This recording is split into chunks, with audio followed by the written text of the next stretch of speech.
ये टीवी वाले भाई पिक्चर चालू करो बे। लेकिन आप थोड़ा पढ़ाई भी कर लीजिए, क्योंकि बोध गया में 4 अगर बौद्ध धर्म के हैं तो 4 नॉन बौद्ध धर्म के हैं। क्या हुई? अमरनाथ श्राइन बोर्ड में अगर हिंदू हैं तो उसमें अन्य धर्मों के भी लोग हैं। ये क्या हो गया? ये क्या सुन रहा हूं मैं? पढ़ लिया करिए तो आपको ये सवाल नहीं पूछने पड़ेंगे कि ये हिंदू बोर्ड में क्या किसी को डाल देंगे नहीं मेरे भाई, हैं ऑलरेडी नॉन हिंदू उसमें हैं। ओके फिर? और कुंभ हुआ था तो बतारिक खान भाई आपको बता देंगे समाजवादी पार्टी ने किसको कुंभ का इंचार्ज बनाया था, आजम खान साहब को। ये हुआ है, इसी देश में हुआ है, लेकिन आप पढ़ के नहीं आते तो What nonsense? I know that. तो सिद्धार्थ आप शायद पता नहीं कहां थे जब ये सब हो रहा था, लेकिन सिद्धार्थ यादव साहब सवाल पे सवाल पूछे जाएंगे, लेकिन जवाब इन्हीं का मानना पड़ेगा, सवाल भी इन्हीं का मानना पड़ेगा। ये कौन से कॉन्स्टिट्यूशन में लिखा है? नहीं, झूठ बोल रहा है।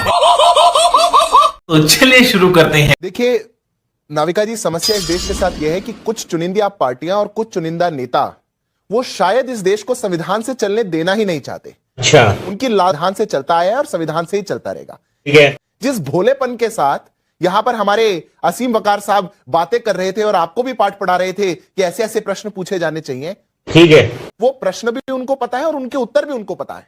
ठीक है। इस देश के अंदर वक्फ के नाम पर गरीब मुसलमानों का, पिछड़े मुसलमानों का, बोहरा समाज से आने वाले मुसलमानों का, ठीक है, जो बैकवर्ड मुसलमान हैं, महिलाएं जो हैं, उनका हक मार करके, ठीक है, समझ गया। ऐसे कुछ चुनिंदा नेता, कुछ चुनिंदा पॉलिटिकल पार्टियां उसका आनंद उठाती आ रही हैं। ठीक है, समझ गया। आज उस आनंद पर सेंध लग रही है, आज उसमें ट्रांसपेरेंसी आ रही है, आज उसमें सहभागिता बढ़ रही है, आज उसको डिजिटाइज किया जा रहा है, तो इनको बड़ी समस्या आ रही है। समझ गया। वो कह रहे हैं पूछना चाहिए था कि और जगह पे क्यों नहीं होता। कुछ उदाहरण तो आपने दिए, जो हिंदू बोर्ड्स हैं, जो हिंदू रिलीजियस स्थान है, जहां पर ऐसा होता है। मैं तो कहता हूं सबसे पहले वक्फ क्या है, असीम वकार साहब जाकर के सुन लीजिएगा, और मेरे से मत सुनिए, देश की सुप्रीम कोर्ट से सुनिए और देश के हाई कोर्ट से सुनिए। इतने तेजस्वी लोग हैं हमारे पास, कितने शानदार विचार रखते हैं जी, और कुछ लोग मनोरंजन भी करवाते हैं। It is not a religious body. और अगर मेरे को केरला हाईकोर्ट को कोर्ट करते हुए कहना हो तो केरला हाईकोर्ट कहता है वक्फ board is a statutory body, pure and simple, it is not representative body of the Muslim community. ऐसे ही अलग अलग हाईकोर्ट्स ने कहा हुआ है। अगर क्यों उसके बावजूद आप लोग एक भ्रांति फैला रहे हैं, मस्जिदें छीन ली जाएंगी, जो प्रैक्टिस पद्धति है, सेक्युलरिज्म है, उस पर आघात है। मैं तो आपसे विनम्र आग्रह करता हूं, इस भ्रांति और भ्रम की दुनिया से बाहर निकलिए। जितने भी बोर्ड हैं, और आप आग्रह करेंगे, नविका जी अलाउ करेंगी, तो मैं यहां पर लिस्ट लेकर के आया हूं।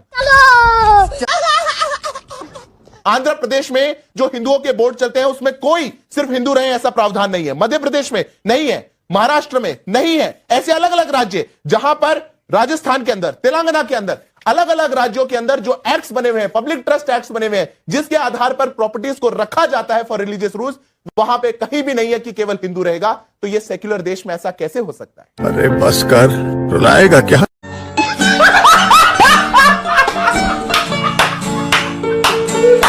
आप लोग कहीं बड़ी बात कह रहे हैं सिद्धार्थ यादव जी, लेकिन अजय वर्मा जी मैं आपसे पूछना चाहती हूं, अब मैं ये पूछना चाहती हूं कि वहां मसूद साहब सबको कह रहे हैं कि भाई वोट का हिसाब देना पड़ेगा। जो पार्टियां मुसलमानों का वोट लेती हैं वो पार्टियां इस बिल को सपोर्ट नहीं करेंगी।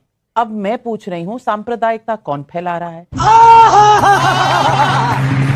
क्या ये सेक्युलर बिहेवियर है? मैं पूछना चाहती हूं कि सब कुछ आकर रुकता है तो वोटों के हिसाब किताब पर। सिर्फ इसीलिए वक्फ बिल को आपको अपोज करना है क्योंकि AIMPLB आपको मुसलमानों का सपोर्ट ला कर देती है और वो नहीं चाहते कि कुछ चुनिंदा लोग जो वक्फ में अपना पूरा कहा सुना रखना चाहते हैं, जो हिसाब देना नहीं चाहते। उधर गृह मंत्री तो कह रहे हैं अगर हम करें तो करें क्या, बोले तो बोले क्या, कि खाली डिस्प्यूटेड जो साइट्स हैं जो पहले ही कोर्ट में हैं, वही डिस्प्यूटेड साइट्स को दिक्कत है, अब भी कोर्ट में ही जाना पड़ेगा। तो तो दिक्कत है किस बात की, पेट दर्द है किस बात की, और मुद्दा सिर्फ वोट बैंक का।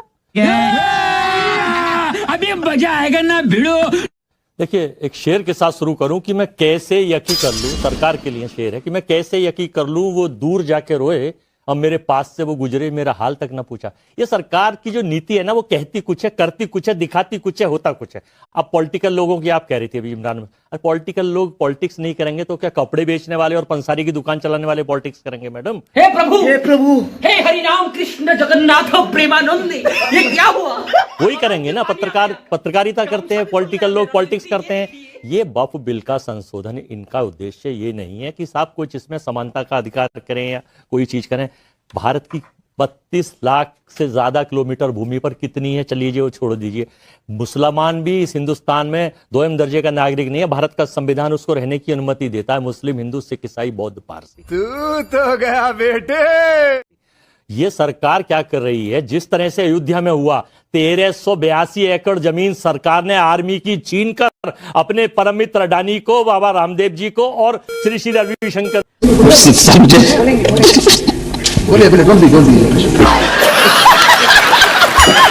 अब ट्रांसपेरेंसी से किसको दिक्कत है मैं नहीं समझ पा रही, क्या दिक्कत है ये भी नहीं समझ पा रही। पर गृह मंत्री ने तो कह दिया सरकार के भी कुछ कानून होते हैं, उस पर भी जनता जाती है सुप्रीम कोर्ट, पार्टियां जाती हैं सुप्रीम कोर्ट, अदालतों में जाती हैं और कहती हैं कि भाई चैलेंज करो सरकार के डिसीजन को। तो वक्फ के डिसीजन को कोर्ट में अगर कोई चैलेंज कर दे तो कौन सी आफत आ जाएगी? क्योंकि यही सबसे बड़ा आपका ऑब्जेक्शन है। क्यों नसीम वकार भाई? ये सब दोगलापन है, मैं तेरा दोगलापन उतारता हूँ। देखिए, गृह मंत्री जी का बयान आपने अभी दिखाया, मैंने सुना। दरअसल आप लोग वही क्वेश्चन पूछते हैं मुख्यमंत्रियों से, प्रधानमंत्री से, गृह मंत्री से, जो वहां से लिख कर आते हैं कि 13 पूछना है, 14 क्वेश्चन, 15 क्वेश्चन, इससे ऊपर नहीं पूछ सकते आप। प्यारी समझ गई। जब अमित शाह साहब का इंटरव्यू हो रहा था तो किसी भी एंकर ने यह सवाल उनसे क्यों नहीं पूछा पलटकर कि क्या कोई मुसलमान अगर अपनी प्रॉपर्टी वक्फ में करना चाहता है तो उसको साबित करना पड़ेगा कि 5 साल तक उसने नमाज रोजा किया? सीसीटीवी लगवाएंगे।